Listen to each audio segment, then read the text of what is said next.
Hello दोस्तों, आइए एक और नई कहानी के साथ। किसान के घर में सुनहरे अंगूर की पेड़। बहुत समय पहले की बात, छोटे से गांव में रामलाल नाम का एक अजीब किसान रहता था। उसकी दुनिया उसकी छोटी सी झोपड़ी थी। उसकी पत्नी, उसका एक बेटा मोहन था। किसान के पास बस एक छोटा सा खेत था जिसमें वो सब्जियां उगाकर अपना गुजारा करता था। हालांकि उसकी मेहनत के बावजूद वह कभी अमीर नहीं बन सका, लेकिन उसकी ईमानदारी और मेहनत के कारण गांव के लोग उसकी बहुत इज्जत करते थे। एक दिन जब रामलाल अपने खेत में हल चला रहा था, उसी मिट्टी में से कुछ चमकता हुआ दिखाई दिया। उसने पास जाकर देखा तो एक छोटे से बेल का पौधा था जिसकी पत्तियां सुनहरे रंग की थी। यह देखकर वह हैरान हो गया। उसने उस बेल को उखाड़ने के बजाय वही छोड़ दिया और उसकी देखभाल करने का निश्चय किया। धीरे धीरे वह बेल बढ़ने लगी और कुछ महीने बाद वह अंगूर आने लगे। लेकिन ये साधारण अंगूर नहीं थे, वे सुनहरे रंग के थे। जब पहली बार अंगूर पके तो उन्हें सूरज की रोशनी में चमकना शुरू कर दिया। रामलाल को यकीन नहीं हुआ कि ये असली है या कोई सपना। उसने एक अंगूर तोड़कर देखा। जैसे उसने उसे हाथ में लिया तो सोने में बदल गया।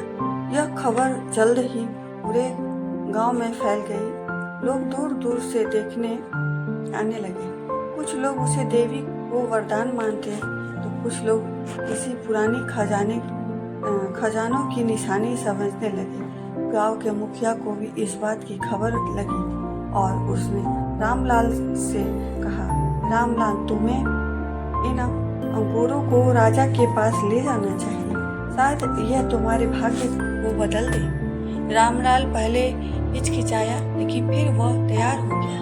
अगले ही दिन वो सुनहरे अंगूर को लेकर टोकरी में भरकर राजा के महल की ओर चल पड़ा।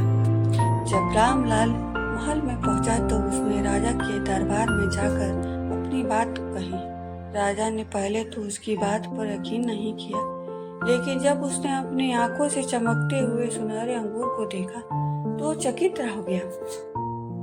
राजा ने मुस्कुराते हुए कहा, अगर यह सच में जादुई है तो हमें एक परीक्षा लेनी होगी। उसने अपने एक मंत्री कहा कि वह अंगूरों के पिघलाकर सोना बनाने की कोशिश करे। जैसे ही राजा मंत्री को अंगूर के एक टुकड़े को दिया, जब मंत्री ने उसे गर्म किया तो वो पिघल गया, शुद्ध सोने में बदल गया। राजा बहुत खुश हुआ और उसने रामलाल से पूछा, तुम्हें इसके बदले क्या इनाम चाहिए? रामलाल बहुत ही ईमानदार और संतोषी व्यक्ति था। उसने कहा, महाराज, मुझे सिर्फ इतना चाहिए कि मेरे गांव के लोग खुशहाल रहे और हमें खेती के लिए अच्छी जमीन और पानी मिले। रामलाल की ईमानदारी से प्रभावित हुआ। राजा रामलाल की ईमानदारी से प्रभावित हुआ और उसने उसे 10 लाख स्वर्ण मुद्राएं देने की आदेश दिए। इसके अलावा उसके पूरे गांव के लिए एक नया सिंचाई तंत्र बनवाने का वादा किया। रामलाल ने अपने इनाम से अपने खेत की ओर अच्छे बनवाए और गांव में एक स्कूल भी बनाया। लेकिन जब यह खबर आसपास के गांव में पहुंची तो कुछ लालची लोग उसे जादुई बेल को चुराने के लिए उसके घर आने लगे। तभी एक रात जब सब लोग सो रहे थे तो कुछ चोर रामलाल के घर में घुस गए। बेल के जड़ से उखाड़ कर ले गए, लेकिन जैसे ही उन्होंने बेल को उठाया वह तुरंत सूख गई और उसकी सारी चमक चली गई। डर के मारे वह बेल को वही छोड़ गए। अगले सुबह जब रामलाल ने यह देखा तो उसे बहुत दुख हुआ, लेकिन उसे सोचा कि शायद यह एक संदेश है कि लालच कभी भी अच्छे परिणाम नहीं देते। इस कहानी से हमें यही सीख मिलती है कि मेहनत, ईमानदारी और संतोष का जीवन ही सच्चा सुख देता है। अगर रामलाल लालच करता, शायद यह राजा से और अधिक धन मांगता, लेकिन उसने सिर्फ अपने गांव की भलाई चाही।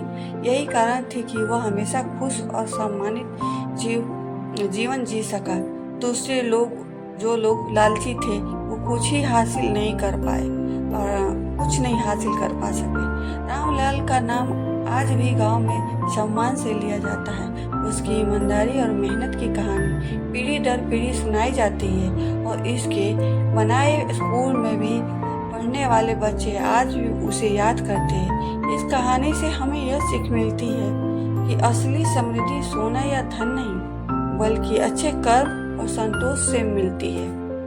इस कहानी से हमें यही शिक्षा मिलती है कि लालच करना बुरी बला है। जितना धन जितना जो चीज़ है उसी में